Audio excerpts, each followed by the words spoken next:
à tous, aujourd'hui on se retrouve avec Skyfall qui est un PRE de 8 ans. C'est un cheval qui a quand même beaucoup de travail mais qui reste assez émotionnel, donc plutôt cerveau droit extraverti. On va essayer de voir un petit peu ce qu'on peut apporter à ce cheval pour aller un peu plus loin dans son travail et peut-être passer les derniers caps dont il a besoin pour émotionnellement se sentir un peu mieux dans sa peau. Alors quand je l'ai eu, il était entier, il avait 6 ans.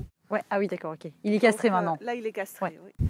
Et il était très très émotionnel. J'avais beaucoup de mal à le gérer parce qu'il m'envahissait complètement, aussi bien en main que monté. Il était hyper en avant, il bouillonnait, il était hyper tendu.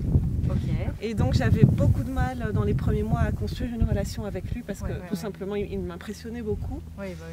Et donc j'ai fini par le faire castrer. Ça a quand même amélioré certaines choses, mais il est resté évidemment émotionnel. Mais il a appris ses conditions de vie ont changé.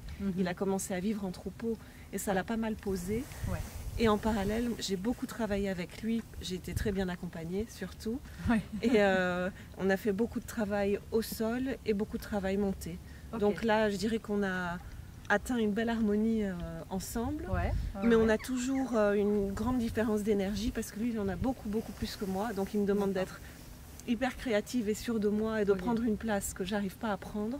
Tout simplement parce que c'est pas dans mon tempérament. Et donc c'est ce que je dois, moi, améliorer beaucoup.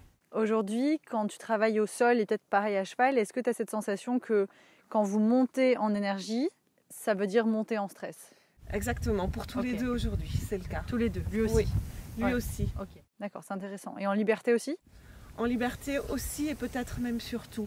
En fait, on arrive maintenant à maintenir un certain calme dans une allure peu soutenue, mais dès que je lui demande des choses qui demandent plus de jus, là ça active son côté très bouillonnant et donc il se met à bouillonner, à m'impressionner et c'est là que la tension monte. D'accord, ok. Eh ben, on va regarder ça. Du coup, ce que je vais te proposer de faire, c'est de travailler avec lui de façon normale, me montrer un peu les 7 jeux, tout ce que tu sais faire avec lui, un petit peu à la fois ce qui est des exercices qui représentent vos points forts et des exercices qui peuvent montrer un petit peu vos points faibles. Comme ça, je vois un petit peu comment vous communiquez et comment est-ce que vous réagissez tous les deux, si ça te va, pendant 5 minutes.